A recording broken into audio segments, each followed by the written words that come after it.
You see, the whole thing about what I write on the board is that I want you to be able to see the terms, but I can't predict where my lectures go. My lectures go where they go. I try to cover the material. I try to make it lively and memorable. I don't follow the board. I don't follow notes. So it's up to you to put the pieces together. I will try to cover most of these things. And particularly here, I have actually done some diagramming, because certain basic issues, which obviously for Americans would be old hat, I think are very important this term as you try to understand American foreign policy, particularly as it becomes important in the 20th century. So just briefly background before we get into the substance of foreign policy. I mean, I said Americans, this is old hat, but frankly, most Americans today don't even understand this. No one reads the Constitution anymore. People talk about the president and the budget. Well, Obama's administration has a deficit. Bush has a deficit. The president does not control spending. Spending is a power expressly delineated to the legislature, expressly to the second or lower house of the legislature, the House of Representatives, from which all spending bills must originate. Now that's important because, again, when people talk about public finance, they're always talking about the president. The president has no control over public finance. The president does have veto power over legislation, but any veto can be overridden by the legislature, by a 2/3 vote. Now, conversely, while the House of Representatives controls spending, at least it initiates spending bills, the Senate, that is the upper chamber of Congress, of the legislative branch, controls foreign policy, more or less. The president executes. The key concept here is the executive. The president is supposed to execute the law. He is supposed to execute foreign policy. He is not necessarily supposed to formulate it. To give you an idea of the kind of thing which became very controversial in the 20th century. I mean, essentially, the Constitution no longer operates as it was designed to. As you all know, the most recent war, or major war, that America is fighting in Iraq, like the war in Afghanistan, they're not really wars in any legal sense. War has to be declared by Congress, by the legislative branch of government. However, presidents basically, since the dawn of the Cold War, have fudged this. They have come up with other ways of sending troops. Sometimes Congress passes a kind of symbolic war, a symbolic law authorizing funding, but they don't actually declare war anymore, as they are supposed to.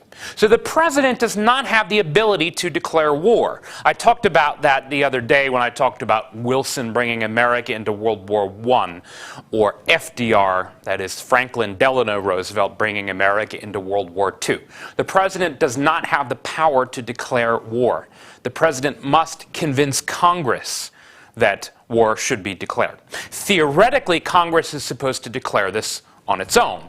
But the president does have the advantage of popular legitimacy. That is, because the president is the only officer of government who is elected by the whole country, the president tends to think of himself as the executor of foreign policy. Now, the president, it is true, is commander-in-chief, which is to say, once war is declared, it is the president's job to execute the war. That is, to make appointments, to make key decisions about how to prioritize one front over another.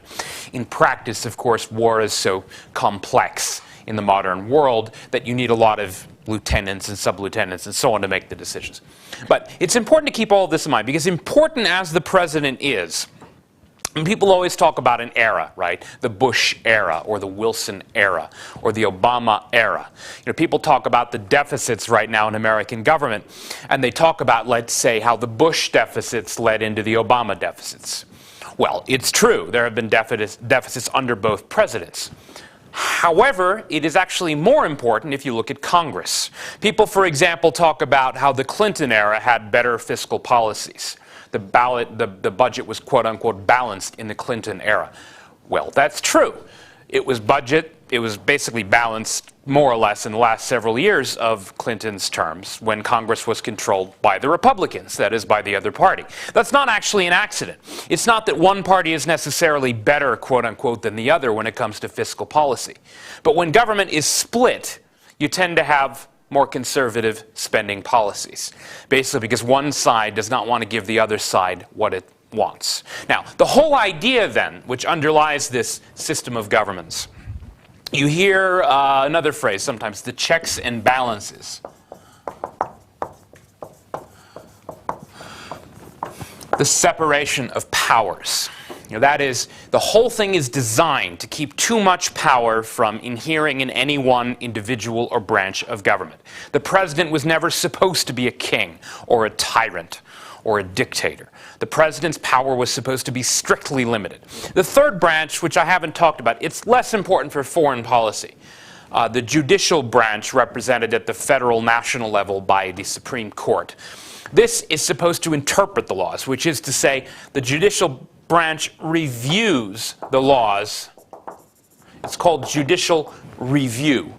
It reviews the laws passed by the Congress to determine whether or not they are essentially just, fair, justified, legitimate, which is essentially a matter of interpreting the Constitution of 1787. That's what it's theoretically supposed to do. In fact, right now, to take an example from current politics, you might have heard of the passing of the so-called health care law several years ago. In fact, it was just last year, I guess. Right, passed by Congress. It's usually called the Obamacare bill because, in a way, it was Obama's idea, although he did not personally initiate the legislation because it has to be passed by Congress. This law is actually now under judicial review. It has actually been struck down in the courts because of a provision under which the government is trying to force individuals to buy health insurance, whether they want to or not. One court, it is not yet the highest court in the land, has already struck this down. You have your own version of a Supreme Court in Turkey, which obviously sometimes gets into controversy. In this case, the decision of the Supreme Court will be final. It has not finally been made. So they're not as involved in foreign policy, but it's always important to keep in mind this division. Europeans often forget this. I mean, in a way, it does limit the authority of the president in foreign policy. It basically created a mess. The reason this is all important in today's lecture is because to understand what happens both with and to the Versailles Treaty, you have to understand the separation of powers. Because the treaty was mostly negotiated by Wilson, even though, in a sense, he did not really have that authority. He was, in a way, abusing and almost misusing his own authority, and it came back to haunt both him and those he negotiated with. A treaty was submitted to Congress. Long story short, it failed to pass. But I'm going to go into the details as to why this all happened today. Okay, so that's the way the government is supposed to work, at least theoretically according to the Constitution. As far as what America's actual foreign policy was traditionally, now here again you have, it's almost a cliche. The usual story is, at least up until Wilson, up until World War I, America's policy was one of quote-unquote isolationism. That is, America tried to keep to itself. It tried not to interfere in the business of European power politics. There's a phrase which is often used, although sometimes misinterpreted, called entangling. That's an entangling, N-G. I'm sorry, I didn't write it very clearly. Entangling alliances. The very first president, George Washington, had warned about this in his farewell address. That is, as he was leaving office, and because he was the first president, he was trying to set precedent. He set an example for future presidents. First of all, by leaving. I mean, that was important in and of itself. You know, he was the hero of the War of Independence. He could have, I suppose, you know, in the way of many other pseudo-dictators since time immemorial, he could have just stayed in power. But he made a very big show of saying, no, I have served 2 terms. That is enough. That will be the precedent. You do not serve more than 2 terms. It was never actually enshrined into law, but the idea presidents are not supposed to serve for more than 8 years, that was also a precedent. The other precedent that he tried to establish was this notion that America was supposed to avoid entangling alliances with the European powers. Now, what he actually said was more subtle than that. He was not saying America should never be allied to anyone. He was not saying that America should not have a foreign policy. But these things take on a life of their own. And so the myth of what Washington said turned into this whole kind of a legend of American foreign policy, that America was aloof from the world, that it had its own role to play. It was not like the other powers. It was different. It was unique. There's this phrase you often hear going back to a sermon in the 1600s, the city on the hill. That is, America's foreign policy was more about kind of being an example to other countries than actually doing the things other countries did. Well, in point of fact, a lot of this was rubbish. It's not that America wasn't different. In some ways it was. It was a republic. It had a very strict constitution, which was kind of unique. There was much that people could feel proud of and so on. However, the idea that America did not pursue a normal foreign policy is simply untrue. Maybe in the European context it was true. But in the 19th century, the basic fact which gave the lie to this claim that America did not have a normal foreign policy was the playing out of what is sometimes called manifest destiny. Basically what this means is America expanded to the Pacific Ocean. Now, if you just look at a map, it seems kind of obvious. You know, America starts out on the east coast. Well, where are you going to go? You're going to go west. You're going to go from one ocean to the other. From sea to shining sea, as one of America's national anthems have it. Well, of course, this was, as I have said, very much not a denial of foreign policy. It was a foreign policy. Some of this land was owned by other countries. Florida was actually Spanish until the 1820s. France controlled most of the Mississippi Basin until Napoleon rather curiously sold it to America for $15 million. It's a pretty good deal. It's true $15 million was worth more then than it was now, but if you actually broke it down, it was like 3 pennies an acre of land. It's a pretty good deal for the Americans, a very good deal. Some of this was just because Napoleon wrapped up, in his own wars in Europe, decided to kind of wash his hands of France's American colonies, in part because Britain controlled the seas and he couldn't do much about it anyway. So America had a lot of luck. Luck, geography, all of this, transposed into this idea of destiny almost, that this was our right. Now, this is not even to speak of course, of the Native American population, which was there, which was admittedly not as populous, at least in terms of population density, as most of Europe, but there were Indians there, and there were a lot of small wars fought with them, over the course of several hundred years. It wasn't always one-sided. I mean, the Indians did win certain battles. There's famously Custer's Last Stand, which you might have heard of. Essentially, the last battles fought against the great Apache warrior, what was his tribe? Geronimo. Basically, the wars were over by about 1890. So this is the year you sometimes hear of. There was actually a book by a historian called Frederick Jackson Turner.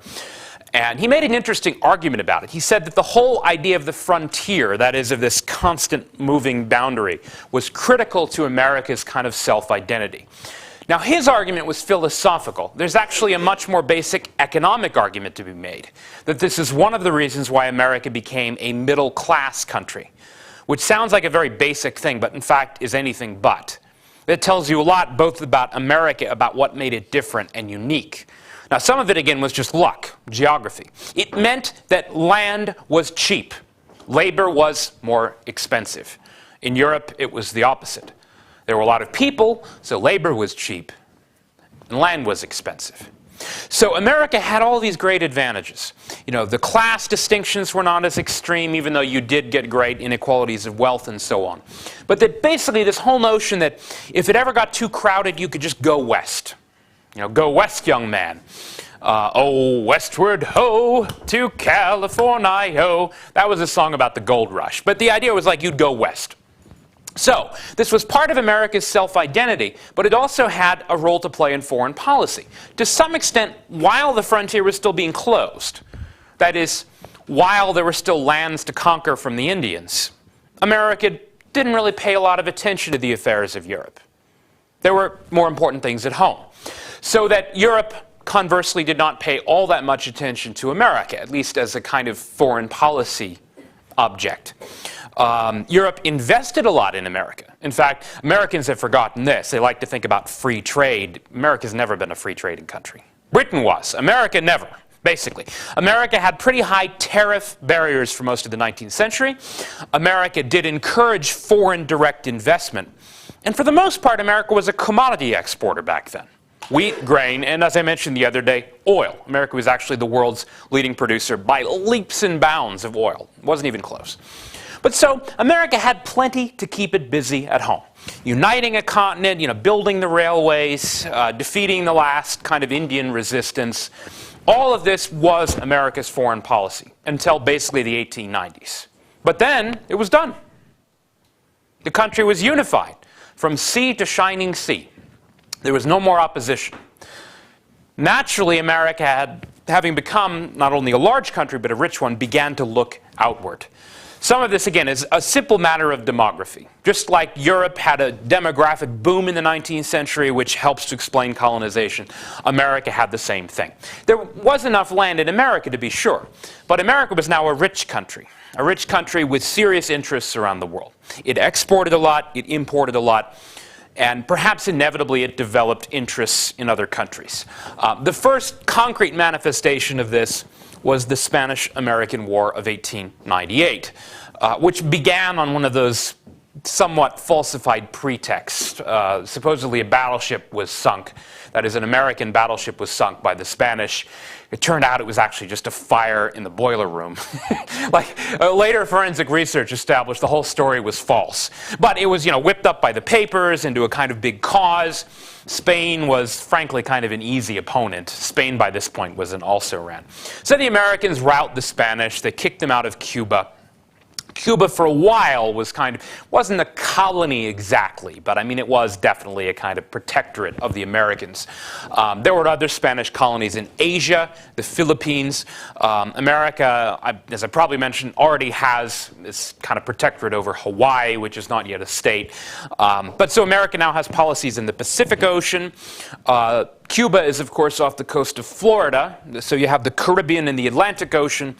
Now, the Caribbean and the Atlantic, interestingly, America had already declared an interest there.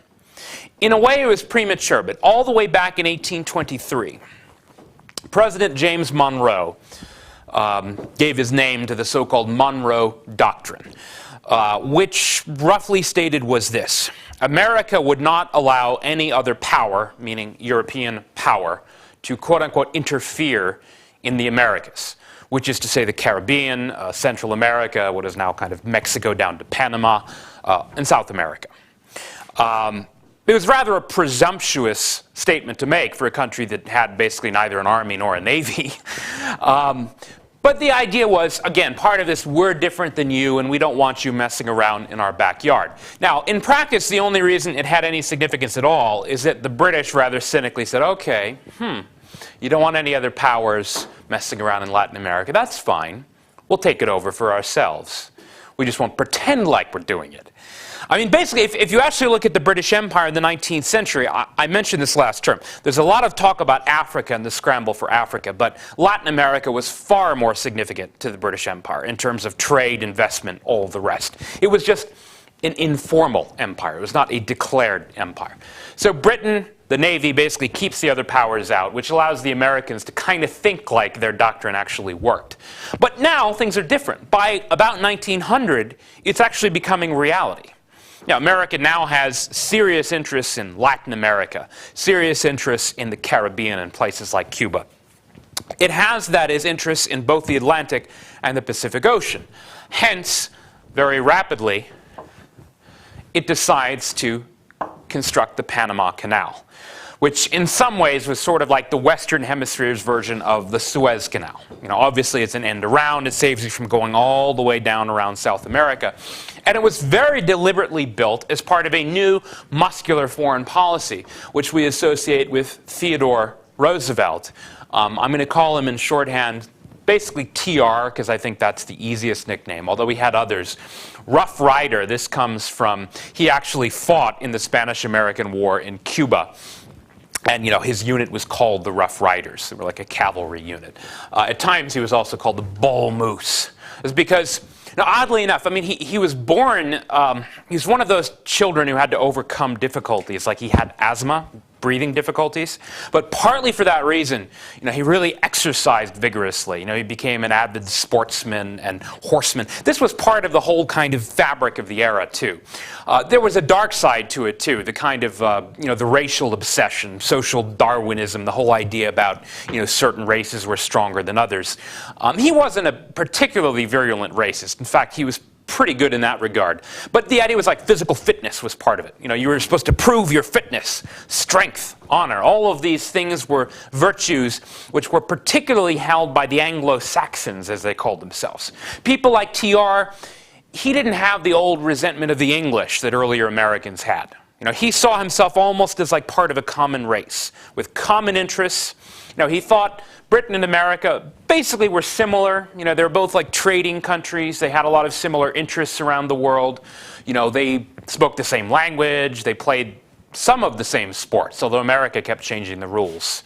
Like rugby turned into American football, where you got to have forward passing.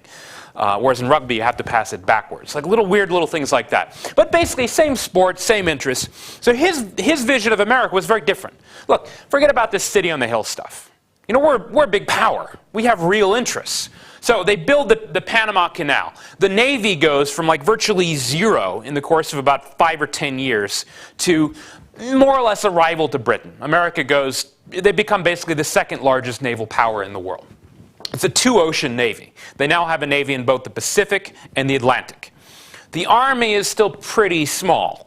But America is now a serious power to be reckoned with. Because in that era, it was called gunboat diplomacy. I mean, it even went back further. Back in the 1850s, you may remember last term I mentioned just briefly, well, those who had me last term, Commodore Perry had actually opened up Japan to trade, essentially just by sending a gunboat there. That was 1853. So it was part of the whole idea, it's free trade, imperialism. It sounds like a contradiction, but in a way it was part of the same thing. You're opening up countries like Japan and China to trade. And of course, at times, you would fight wars to do this, like in China, where the powers suppressed the Boxer Rebellion. So Roosevelt's presidency, partly because of the timing, partly because of his personality, establishes a very new role in the world for the Americans. He has this phrase, which I'm quite fond of: walk softly, but carry a big stick. Now, the idea is you're not supposed to talk loud. You let your own actions do the talking. You let your strength let other people know that you're serious. You don't boast. You don't give lots of speeches talking about, how wonderful you are and how you're the indispensable power in all of this. I mean, in all of this, it's funny that in a way he's the quintessential American, but it's kind of like his vision of America did not, in the end, win out. His vision, that is, that America, it's a great country, but on the other hand, it's no different than other countries. Or, I suppose more precisely, we're similar to Britain, and so we should be like the British. We shouldn't pretend like we're different. This was his policy. It basically died with his presidency, though. Now, here's where things get a little bit interesting, again, about the timing. It's a little confusing when you look at the dates, because elections, as you know, happen in even-numbered years. That is, like the election was actually 1900, and then the next election was 1904, 1908. There's always a lag time, though, before the president takes office. And in the old days, this was simply because it took so long to bring yourself and your people to Washington. So when you see 1901 to 1909, usually that means you were elected in 1900, and then 1908, someone else was elected. In the case of TR, there was a slightly unusual circumstance, though. Somewhat like Lyndon Johnson later, he became president and basically served a partial term because McKinley, who had actually been elected in 1900, was assassinated. That is, he went from the vice presidency to the presidency. Now, the reason this matters, it doesn't matter that much in terms of the dates, but if you remember, Washington was president for 2 terms, and that was supposed to be the limit. In a way, because he was only president for kind of, sort of 2 terms. Not a full term in the first one. He kind of thought maybe he could run again. But he didn't think he should run again in 1908. He thought, let's see how things go. I don't want to kind of overstay my welcome. I will appoint a successor to carry on my legacy, because he was still very popular. And he appointed a man called William Howard Taft, who has the distinction, he doesn't have many distinctions, of being the fattest president in American history. He was about 150 or 160 kilos. And this is part of his personality. He was actually kind of corpulent. I mean, he was fat. He was a little bit lazy. He was like an establishment guy. He was a conservative. He was the version of Republicans, like if you were to draw up a caricature almost. You know, lazy, fat, rich Republican. That was a little bit like him. Now, TR had a better idea of him, but he was sort of disappointed. Some of this had to do with domestic policy and business. TR, although Republican, was not in favor of kind of big business. He tried to break up the biggest businesses. But anyway, so the reason this matters is because TR appoints a successor and then Taft disappoints him. So that in 1912, you have this classic and historic election where TR decides to come back and run again for president. Only his own party now has another candidate, and he is unable to defeat him inside the primary because it's seen as kind of like lèse-majesté. It's seen as like this, you know, you're not supposed to do this.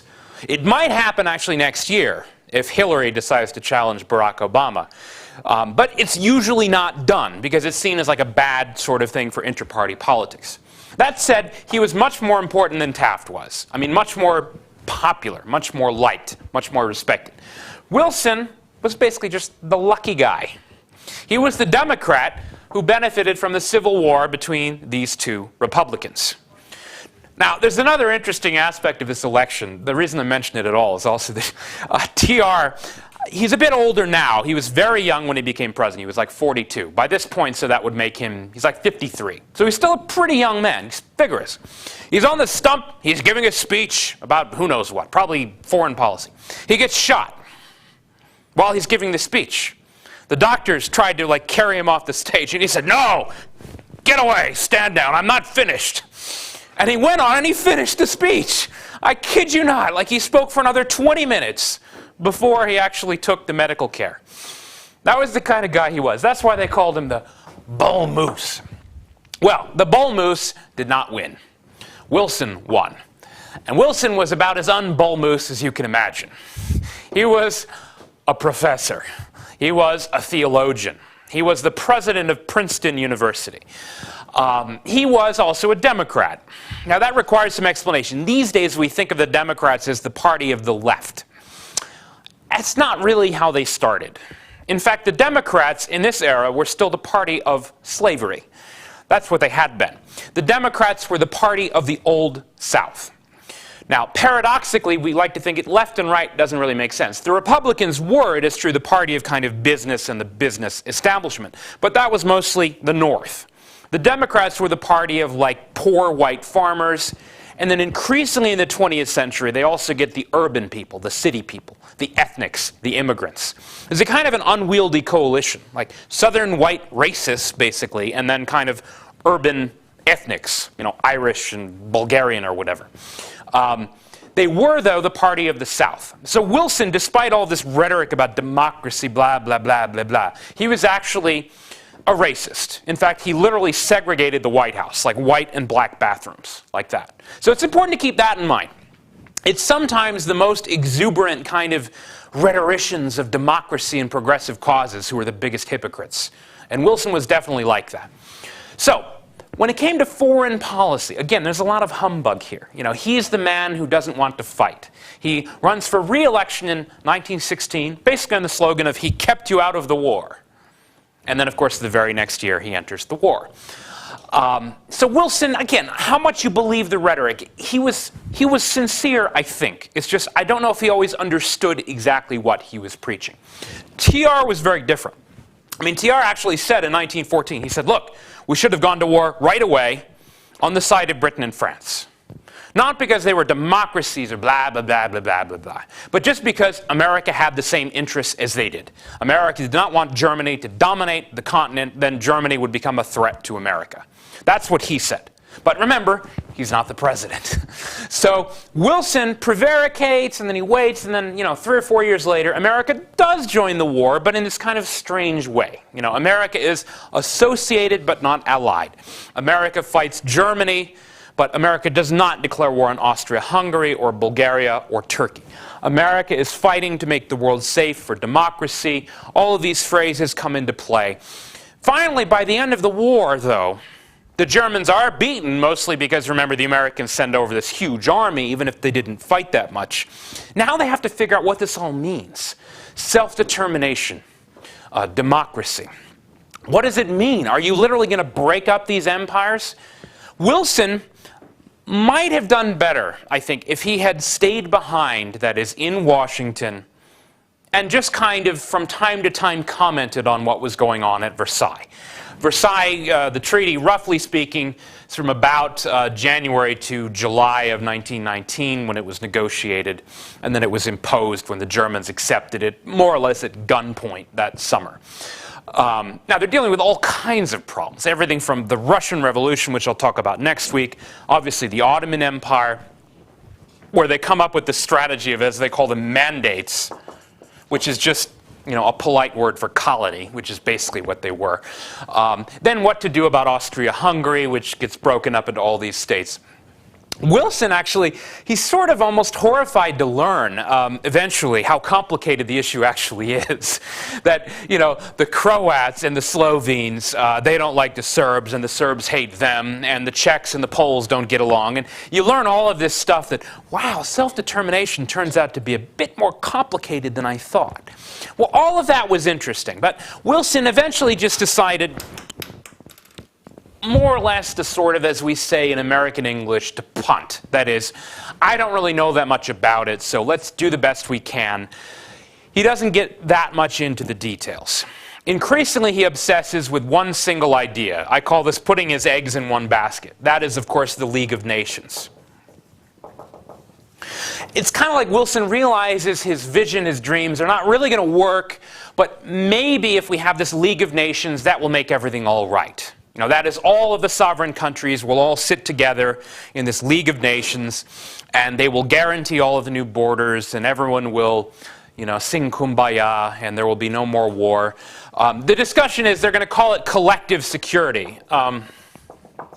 He actually uses this phrase at one point. The French, remember, they want revenge, and they're also worried that the Germans are going to hit them again. And at one point, he tries to reassure them. He says, you have to realize that we will be counting on the, the moral force? The moral force of the public opinion of the world. Take that and a lira and you'll have a lira. The moral force of the public opinion of the world. That is what will guarantee the security of France. France obviously wants more than that. In the end, though, France settles for, instead of, shall we say, justice or a true kind of a collective security agreement, France settles for financial and moral revenge. The moral revenge, I talked about already, but this whole notion of the war guilt clause, right? In some ways, even though this has no real force, it's just a kind of statement, the idea that Germany is guilty of the war.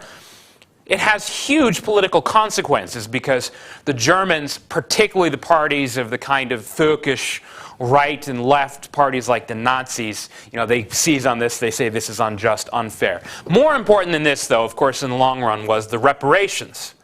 And I can actually tell you that the last German reparations payment was just made last year. They were still paying for World War I last year. Although in a way they already paid for it many times over by subsidizing the European Union in all of its various guises ever since 1950. The Germans are still paying today, more or less, if you count the European Union. But anyway, the reparations. It's a big issue. Wilson, he's not really that interested in economics, so he kind of lets the French have their way there. But this is one of those issues which is just eventually going to tear apart the alliance, because essentially it comes down to this. Everyone owes the Americans money, including Britain. Then everyone else inside the alliance owes Britain money. But Britain owes more than that to the Americans. So Britain can't pay anything unless, like, France pays Britain and all of the other, smaller allies like Italy pay Britain. All of those countries have no money. And they all want to take it from the Germans, right? And so basically everyone thinks, okay, well, we're all broke, so let's just milk the Germans. But the Germans are broke too. They're not just broke, they're about to undergo hyperinflation. Now, there's one man who understands all of this probably better than anyone else, and that is John Maynard Keynes. Now, we're going to encounter his name. You might have heard it as Keynes, as sometimes it's pronounced. John Maynard Keynes, of course, in some ways the most important economist of the 20th century. His personal story is very interesting and actually does relate to the Versailles Conference. He was actually literally there as part of the British delegation, one of the experts on financial matters. You should also know, though, that Keynes was, in addition to being a brilliant economist, he was also flamboyantly gay, and he was part of a group at Cambridge called the Cambridge Apostles. I'll talk more about them in another lecture. But for the purposes of today's lecture, what you should understand is that his sort of intellectual and particularly his gay friends did not approve of him working for the government. They thought he was like a sellout and a traitor. I mean, they would literally send him these notes like, "Why are you still serving the war machine?" You know, they were all pacifists. They didn't support the war in the first place, particularly Lytton Strachey. I was going to do the Lytton Strachey story. I'm running out of time, so I'm not going to do the Lytton Strachey story today. I'll do it another time. But basically, Keynes, he feels, it's not that he feels guilty exactly, but they're all sort of teasing him and they're mocking him for being this sellout. So in the middle of the Versailles Conference, partly because he doesn't like the reparations thing, the fact that it's really stupid to punish the Germans. He thinks it's short-sighted. And partly because he wants to get back in good graces with his, flamboyant sort of intellectual bohemian friends who think he's a sellout. He leaves the conference in protest, and he goes and he writes a book about it. A book basically making fun of everyone at the conference, like Clemenceau the Frenchman. There are anti-Semitic caricatures in this book.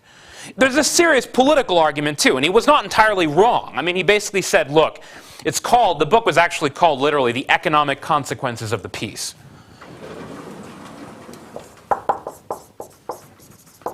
It was an immediate bestseller.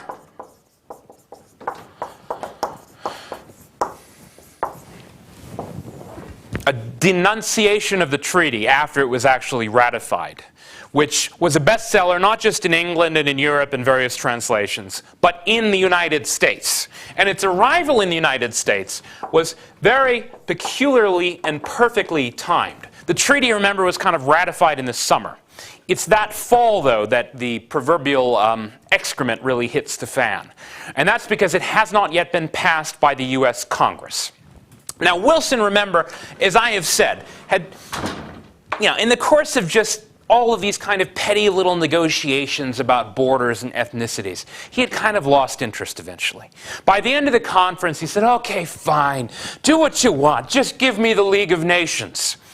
Which, interestingly, was not even his idea. It's sometimes said that it was. It was actually a couple of British pacifists who came up with the idea of the League of Nations, which tells you something about its true intent. But anyway, Wilson, after putting all of his eggs in this basket, look, I'll give you what you want so long as you give me the League of Nations. So they put it into the treaty. The League of Nations is in the treaty. Now, they go back to America in the fall of 1919, and Wilson barnstorms the country. Well, barnstorms is maybe too strong a word. I mean, he's riding trains. He's not exactly on horseback like the Rough Rider. In fact, his health is kind of iffy and precarious. He goes about, 8 or 10,000 miles by train trying to sell the League of Nations to a skeptical audience of Americans who, remember, have always had a little bit of this instinct towards isolationism. Wilson had gotten them all riled up about the war, and now he wanted to get them riled up about the peace, but a lot of Americans just wanted to tell Europe to buzz off and go back to their own business. So it was a tough sell. He tried hard, he gave lots of speeches, and then he collapsed. He literally collapsed. He had a series of strokes. So, between October of 1919 and March of 1920, now dates which might not mean that much to you, dates which coincided not just with the drama over Versailles, but with the most critical stages of the Russian Revolution and the Russian Civil War. There are wars breaking out all over Europe. There is a humongous plague which strikes the world. It's almost like the bubonic plague. It's basically an influenza. It's a flu epidemic, right?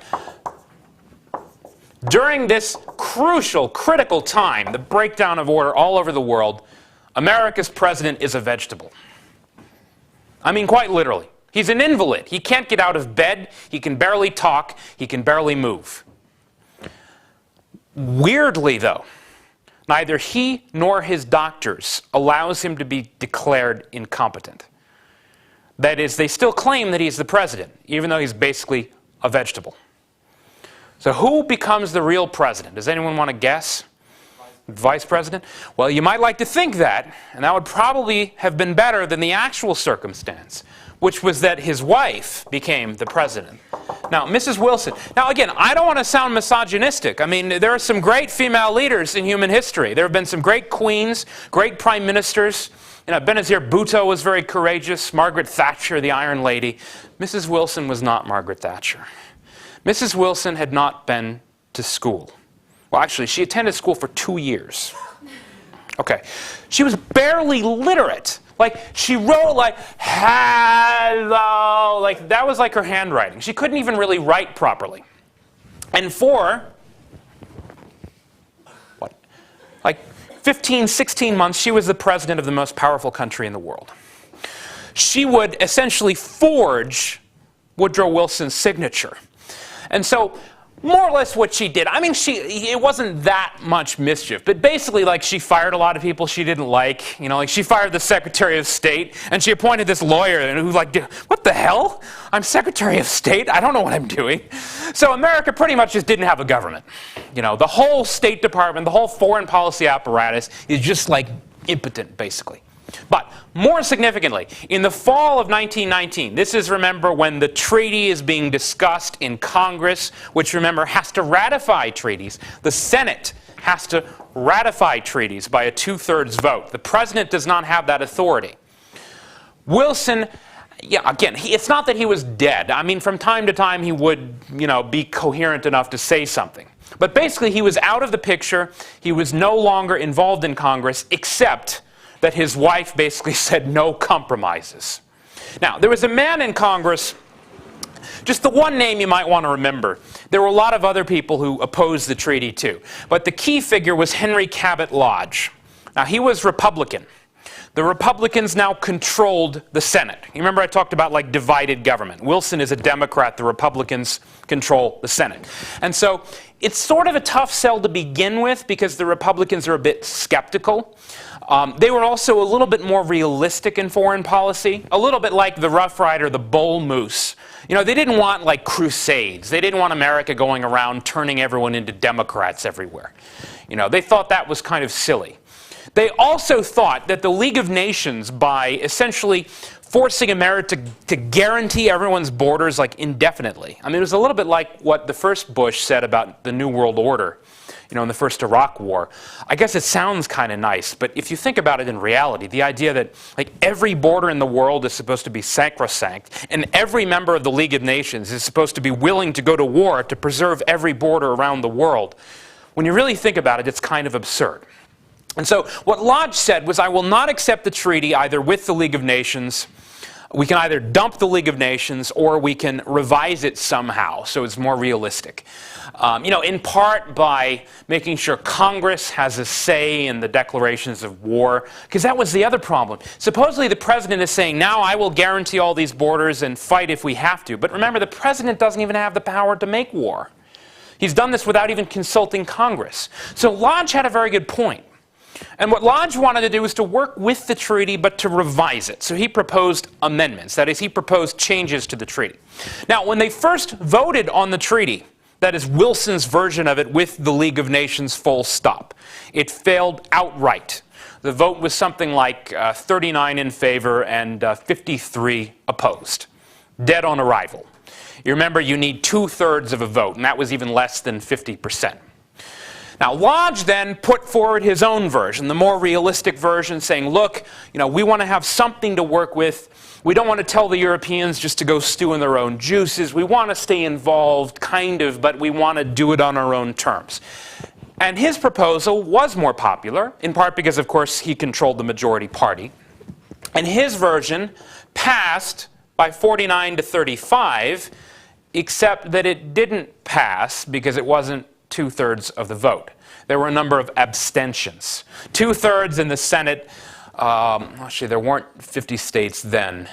remember the exact number, but you would have needed in the 60s, basically. And they only got 49.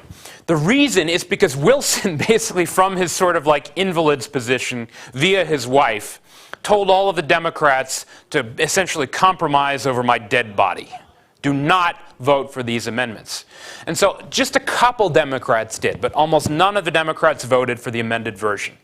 Now, the reason I bring this all up is because the sort of the usual establishment version of the story is that these isolationists in Congress killed the treaty and, you know, stupid, unworldly isolationists. That's not really true. I mean, Henry Cabot Lodge was a northeastern Republican who traveled to Europe, who knew about the world.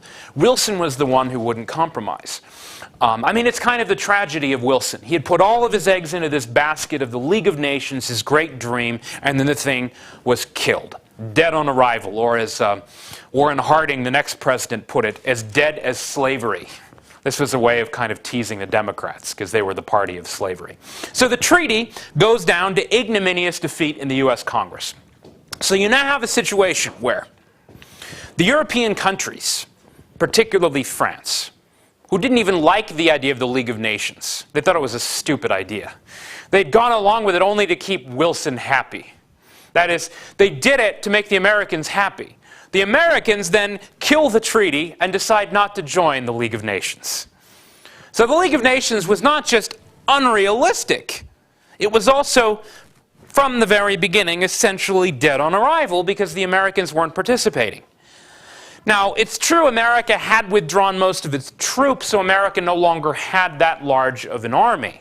I mean, that is, again, one of these facts that bears emphasis because it's so strange when you really think about it. From 1917 to 18, America mobilized an army of 4 million men, sent them over to Europe, and then they brought them all back. I mean, not every single one of them. They left behind a token force as, you know, part of the Allied inspection group in Germany. But America essentially withdrew, brought back its troops, killed the treaty. America was now the world's largest creditor nation. Everyone owed money to America. America was the richest nation, the most important trading nation, and America was not even a member of the League of Nations. So the new system which emerges from Versailles is handicapped from the get-go.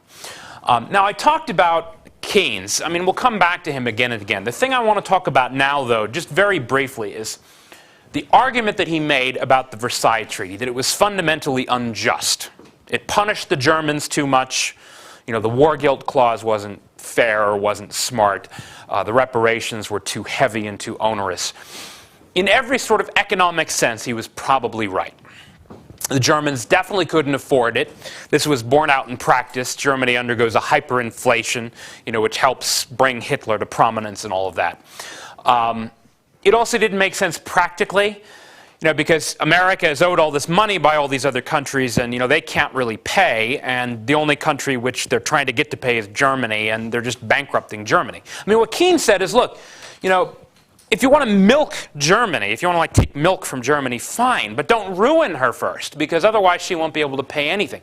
He was right about that.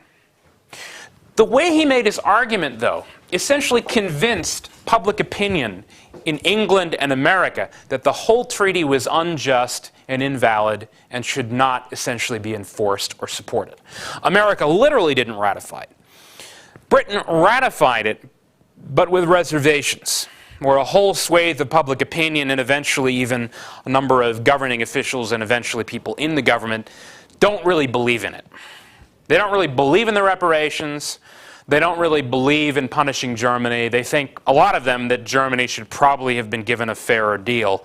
This is where you eventually get the kind of appeasement phenomenon in the 1930s from. That is the British who want to go easy on Hitler. That all goes back to this period, to Keynes's book. So it's not that he was wrong in his argument, but the way he made his argument had serious political consequences.